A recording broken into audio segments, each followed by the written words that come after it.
नमस्कार, स्वागत है आप सभी का अमन स्टडी पॉइंट में। इस वीडियो में हम देखेंगे सीटेट 2011 में पूछे गए बाल विकास के पूरे 30 प्रश्न। तो चलिए शुरू करते हैं बिना किसी देरी के। पहला प्रश्न है आपकी स्क्रीन पर। प्राथमिक स्तर पर एक शिक्षक में निम्न में से किसे सबसे महत्वपूर्ण विशेषता मानना चाहिए? ऑप्शन है धैर्य और दृढ़ता, शिक्षण पद्धतियों और विषयों के ज्ञान में दक्षता, अति मानक भाषा में पढ़ाने में दक्षता, पढ़ाने की उत्सुकता। तो राइट आंसर आपका चला जाएगा ऑप्शन ए के साथ, धैर्य और दृढ़ता। अगला प्रश्न है, एक शिक्षक अपने लोकतांत्रिक स्वभाव के कारण विद्यार्थियों को पूरी कक्षा में कहीं भी बैठने की अनुमति देता है। कुछ शिक्षार्थी एक साथ बैठते हैं और चर्चा करते हैं या सामूहिक पठन करते हैं, कुछ चुपचाप बैठकर अपने आप पढ़ते हैं। एक अभिभावक को यह पसंद नहीं आता। इस स्थिति से निपटने के लिए निम्न में से कौन सा तरीका सबसे बेहतर हो सकता है? तो आपका ऑप्शन है अभिभावकों को प्रधानाचार्य से अनुरोध करना चाहिए कि वे उनके बच्चों का अनुभाग बदल दें, या अभिभावकों को शिक्षक पर विश्वास करना चाहिए और शिक्षक के साथ समस्या पर चर्चा करनी चाहिए, या अभिभावकों को उस विद्यालय से अपने बच्चे को निकाल लेना चाहिए, या अभिभावकों को प्रधानाचार्य से शिक्षक की शिकायत करनी चाहिए। तो आपका राइट आंसर चला जाएगा ऑप्शन बी के साथ, अभिभावकों को शिक्षक पर विश्वास करना चाहिए और शिक्षक के साथ समस्या पर चर्चा करनी चाहिए।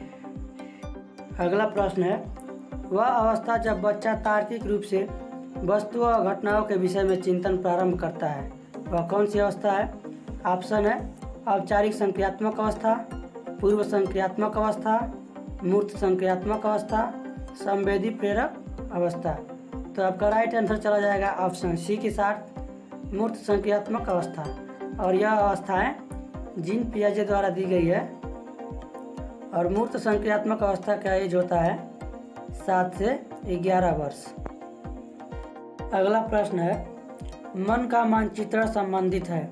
ऑप्शन है साहसिक कार्यों की क्रिया योजना से, मन का चित्र बनाने से, मन की क्रियाशीलता पर अनुसंधान से, या बोझ या समझ बढ़ाने की तकनीक से। तो राइट आंसर आपका चला जाएगा ऑप्शन सी के साथ, मन की क्रियाशीलता पर अनुसंधान से। अगला प्रश्न है, विशेष रूप से प्राथमिक स्तर पर विद्यार्थियों की सीखने संबंधी समस्याओं को संबोधित करने का सबसे बेहतर तरीका है। ऑप्शन है महंगी और चमकदार सहायक सामग्री का प्रयोग करना, सरल और रोचक पाठ्य पुस्तकों का प्रयोग करना, कहानी कथन पद्धति का प्रयोग करना, या क्षमता के अनुरूप विभिन्न शिक्षण पद्धतियों का प्रयोग करना। तो आपका राइट आंसर चला जाएगा ऑप्शन डी के साथ, क्षमता के अनुरूप विभिन्न शिक्षण पद्धतियों का प्रयोग करना। अगला प्रश्न है, निम्न में से कौन सा शिक्षार्थियों में सृजनात्मकता का पोषण करता है? ऑप्शन है प्रत्येक शिक्षार्थी की अंतर्जातीय प्रतिभाओं का पोषण करने के अवसर उपलब्ध कराना, या विद्यालयी जीवन के प्रारंभ से उपलब्धि के लक्ष्यों पर बल देना, या परीक्षा में अच्छे अंकों के लिए विद्यार्थियों की कोचिंग करना, या अच्छा शिक्षा के व्यवहारिक मूल्यों के लिए विद्यार्थियों का शिक्षण। तो आपका राइट आंसर चला जाएगा ऑप्शन ए के साथ, प्रत्येक विद्यार्थी की अंतर्जात प्रतिभाओं का पोषण करने के अवसर उपलब्ध कराना।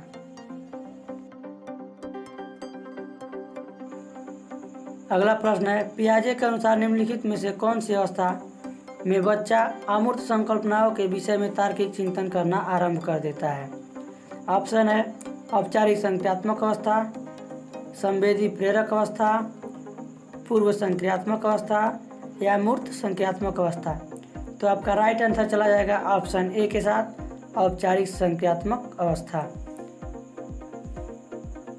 और ये चारों अवस्थाएं जीन पियाजे के द्वारा दी गई है, जिसमें पहला होता है संवेदी प्रेरक अवस्था जो जन्म से 2 वर्ष होता है, और सेकेंड होता है पूर्व संक्रियात्मक अवस्था जो 2 से 7 वर्ष होता है, और थर्ड होता है मूर्त संक्रियात्मक अवस्था जो 7 से 11 वर्ष होता है, और लास्ट और आखिरी होता है औपचारिक संक्रियात्मक अवस्था जो 12 से 18 वर्ष या ऊपर होता है। अगला प्रश्न है, सीखना समृद्ध हो सकता है यदि कक्षा में अधिक से अधिक शिक्षण सामग्री का प्रयोग किया जाए, शिक्षक विभिन्न प्रकार के व्याख्यान और स्पष्टीकरण का प्रयोग करे, कक्षा में आवधिक परीक्षाओं पर अपेक्षित ध्यान दिया जाए, या वास्तविक दुनिया से उदाहरणों को कक्षा में लाया जाए, जिसमें विद्यार्थी एक दूसरे से अंतःक्रिया करें और शिक्षक उस प्रक्रिया को सुगम बनाए। तो आपका राइट आंसर चला जाएगा ऑप्शन डी के साथ। अगला प्रश्न है, निम्न में से कौन से कथन को सीखने की प्रक्रिया की विशेषता नहीं मानना चाहिए? सीखना एक व्यापक प्रक्रिया है, सीखना लक्ष्योन्मुखी होता है, अनधिगम भी सीखने की प्रक्रिया है, शैक्षिक संस्थान ही एकमात्र स्थान है जहां अधिगम प्राप्त होता है। तो राइट आंसर आपका चला जाएगा ऑप्शन डी के साथ। अगला प्रश्न है, 5वीं कक्षा के दृष्टिबाधित विद्यार्थी के माता पिता और मित्रों द्वारा उसे दैनिक कार्यों को करने में सहायता की जानी चाहिए, के साथ कक्षा में सामान्य रूप से व्यवहार किया जाना चाहिए और श्रव्य सीडी के माध्यम से सहायता उपलब्ध कराई जानी चाहिए, के साथ कक्षा में विशेष व्यवहार किया जाना चाहिए, को निचले स्तर के कार्य करने की छूट मिलनी चाहिए। तो आपका राइट आंसर चला जाएगा ऑप्शन बी के साथ। 5वीं कक्षा के दृष्टिबाधित विद्यार्थी के साथ कक्षा में सामान्य रूप से व्यवहार किया जाना चाहिए और श्रव्य सीडी के माध्यम से सहायता उपलब्ध कराई जानी चाहिए। अगला प्रश्न है, निम्न में से कौन सा बच्चे की सामाजिक मनोवैज्ञानिक आवश्यकताओं के साथ संबंध नहीं है? संवेगात्मक सुरक्षा की आवश्यकता, शरीर में अपशिष्ट पदार्थों का नियमित रूप से बाहर निकलना, सानिध्य अथवा संगीत की आवश्यकता, सामाजिक अनुमोदन अथवा सराहना की आवश्यकता। तो राइट ऑप्शन चला जाएगा ऑप्शन बी के साथ, क्योंकि शरीर में अपशिष्ट पदार्थों का नियमित रूप से बाहर निकलना एक शारीरिक रूप से संबंधित है, न कि सामाजिक रूप से। अगला प्रश्न है, वह कौन सा स्थान है जहां बच्चे के संज्ञानात्मक विकास को सबसे बेहतर तरीके से परिभाषित किया जा सकता है? विद्यालय एवं कक्षा परिवार, सभागार, घर, खेल का मैदान। तो इस प्रश्न का राइट आंसर चला जाएगा ऑप्शन ए के साथ। विद्यालय एवं कक्षा पर्यावरण में बच्चे के संज्ञानात्मक विकास को बेहतर तरीके से परिभाषित किया जा सकता है।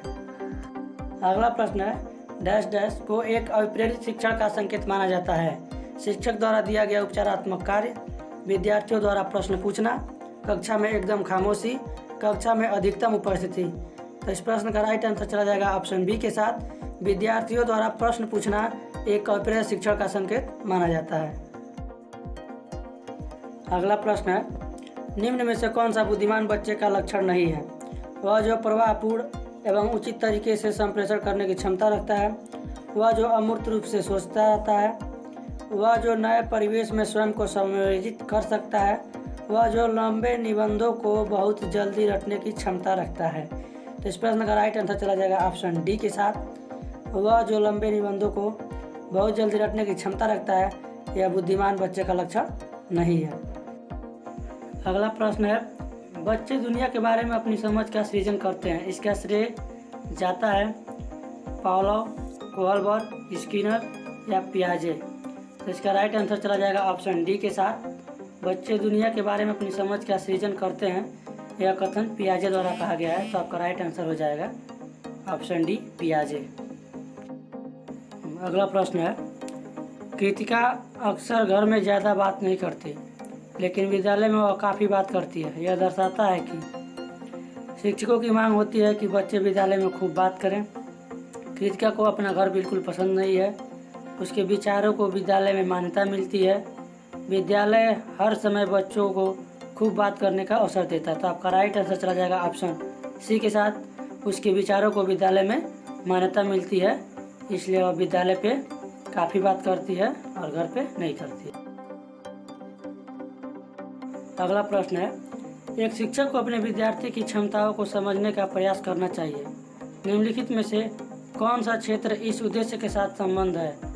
सामाजिक दर्शन, मीडिया मनोविज्ञान, शिक्षा मनोविज्ञान, शिक्षा समाजशास्त्र।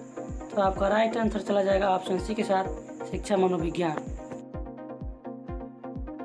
अगला प्रश्न है, सीखने की प्रक्रिया में अभिप्रेरणा पिछले सीखे हुए को नए अधिगम से अलग करती है, शिक्षार्थियों को एक दिशा में सोचने के योग्य बनाती है, शिक्षार्थियों में सीखने के प्रति रुचि का विकास करती है, शिक्षार्थियों की स्मरण शक्ति को पैना बनाती है। तो आपका राइट आंसर चला जाएगा ऑप्शन सी के साथ, सीखने की प्रक्रिया में अभिप्रेरणा शिक्षार्थियों में सीखने के प्रति रुचि का विकास करती है। अगला प्रश्न है, शिक्षा के क्षेत्र में पाठ्य चर्चा शब्दावली डैश डैश की ओर संकेत करती है।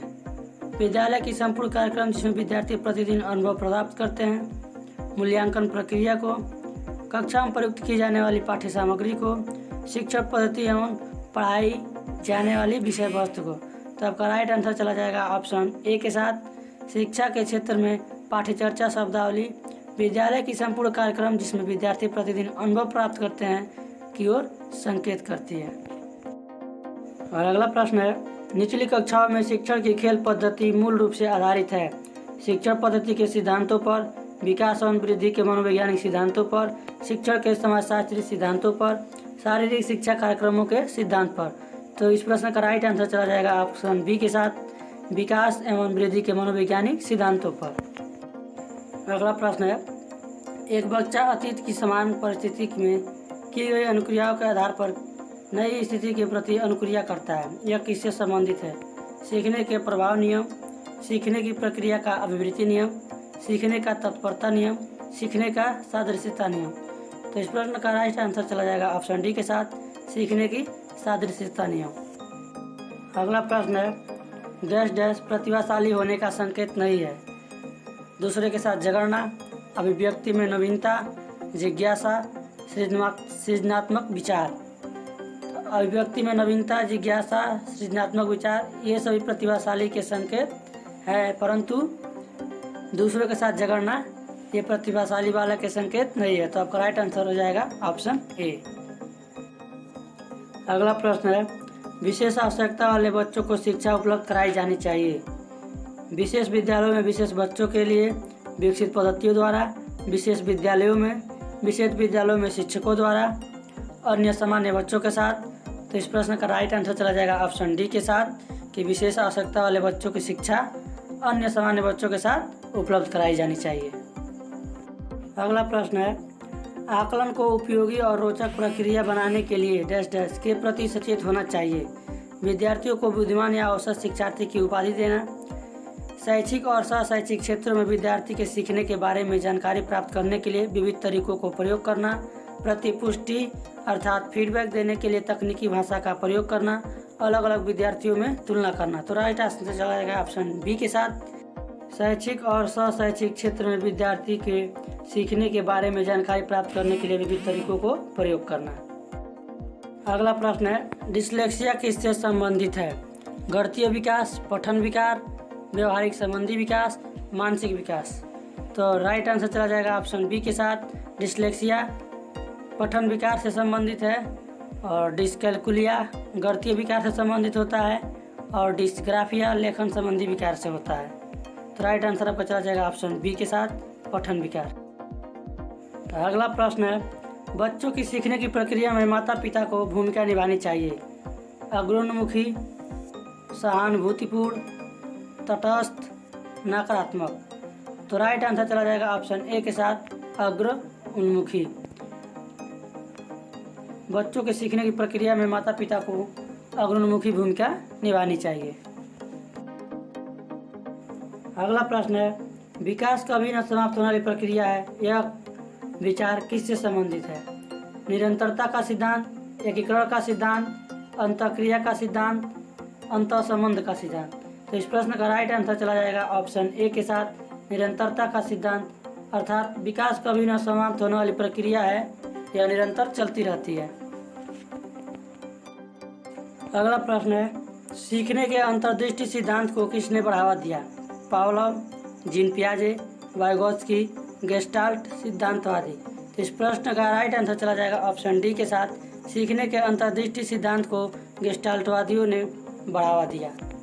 अगला प्रश्न है, निम्नलिखित में से किस अवस्था में बच्चे अपने समवयस्क समूह के सक्रिय सदस्य हो जाते हैं? प्रौढ़ावस्था, पूर्व बाल्यावस्था, बाल्यावस्था, किशोरावस्था। तो इस प्रश्न का राइट आंसर चला जाएगा ऑप्शन डी के साथ, बच्चे किशोरावस्था में अपने समवयस्क समूह के सक्रिय सदस्य हो जाते हैं। अगला और आखिरी प्रश्न है, बच्चों के बौद्धिक विकास के 4 विशिष्ट अवस्थाओं की पहचान की गई, एरिक्सन द्वारा, स्किनर द्वारा, पियाजे द्वारा या कोहलबर्ग द्वारा। तो इस प्रश्न का राइट आंसर चला जाएगा ऑप्शन सी के साथ, पियाजे द्वारा। पियाजे ने बच्चों के 4 विशिष्ट अवस्थाओं को बताया, जिसमें पहला है संवेदी गामक अवस्था, पूर्व संक्रियात्मक अवस्था, मूर्त संक्रियात्मक अवस्था और लास्ट है औपचारिक संक्रियात्मक अवस्था।